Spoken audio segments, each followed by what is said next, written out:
Hello everyone, welcome to Sanmarga classes. ಘರ್ಷಣೆ ಪಾಠದ 12ನೇ ಪ್ರಶ್ನೆ. ಒಂದು ಮೇಲ್ಮೈನಲ್ಲಿ ಘರ್ಷಣಾ ಬಲವು ಅವಲಂಬಿತವಾಗಿರದೇ ಇರುವುದು ಅದರ. ಒಂದು ಮೇಲ್ಮೈನಲ್ಲಿ ಘರ್ಷಣಾ ಬಲ ಯಾವುದರ ಮೇಲೆ ಅವಲಂಬಿತವಾಗಿಲ್ಲ ಅಂತ ಹೇಳ್ತಾ ಇದ್ದಾರೆ. ಆಪ್ಷನ್ ಎ ನೋಡಿ ವಿಸ್ತೀರ್ಣ, ಆಪ್ಷನ್ ಬಿ ರಚನೆ, ಆಪ್ಷನ್ ಸಿ ಸಂಯೋಜನೆ, ಆಪ್ಷನ್ ಡಿ ಗಾತ್ರ.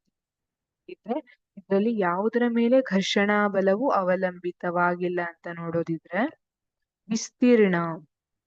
ಯಾವತ್ತು ಘರ್ಷಣಾ ಬಲವು ಆ ವಸ್ತುವಿನ ವಿಸ್ತೀರ್ಣದ ಮೇಲೆ ಅವಲಂಬಿಸಿರೋದಿಲ್ಲ. ಇದು ಸರಿಯಾದ ಉತ್ತರ ಅಂತ ಹೇಳಬಹುದು. ಅವಲಂಬಿತವಾಗಿರೋದಿಲ್ಲ ವಿಸ್ತೀರ್ಣದ ಮೇಲೆ.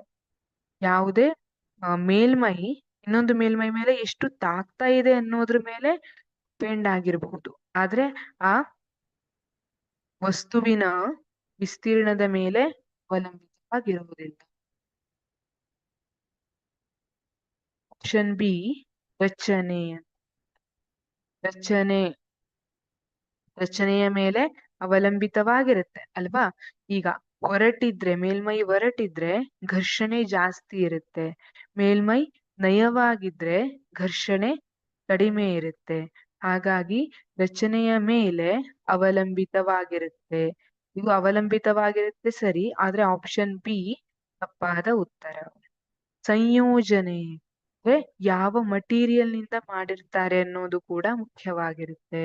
ಹೌದು, ಘರ್ಷಣಾ ಬಲ ಸಂಯೋಜನೆಯ ಮೇಲೆ ಅವಲಂಬಿತವಾಗಿರುತ್ತೆ.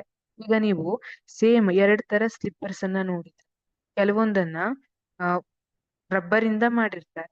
ಆ ಸ್ಲಿಪ್ಪರ್ ಅಲ್ಲಿ ಏನಾಗ್ತದೆ, ಅದು ನೆಲವನ್ನ ಸರಿಯಾಗಿ ಹಿಡ್ಕೊಳ್ತದೆ, ಅಲ್ಲಿ ಘರ್ಷಣಾ ಬಲ ಜಾಸ್ತಿ ಇರ್ತದೆ, ಗ್ರಿಪ್ ಸಿಗ್ತದೆ.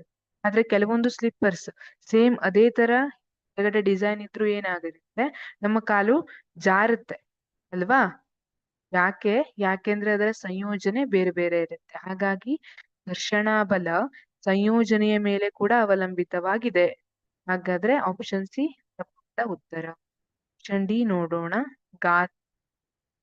ಘರ್ಷಣಾ ಬಲವು ಗಾತ್ರದ ಮೇಲೆ ಅವಲಂಬಿತವಾಗಿರುವುದಿಲ್ಲ. ಹೌದು, ಘರ್ಷಣಾ ಬಲವು ಯಾವತ್ತೂ ಗಾತ್ರದ ಮೇಲೆ ಅವಲಂಬಿತವಾಗಿರುವುದಿಲ್ಲ. ಹಾಗಾಗಿ ಉತ್ತರ ಆಪ್ಷನ್ ಎ ಮತ್ತು ಆಪ್ಷನ್ ಡಿ. ಆಪ್ಷನ್ ಎ ವಿಸ್ತೀರ್ಣ, ಆಪ್ಷನ್ ಡಿ ಗಾತ್ರ. Thank you.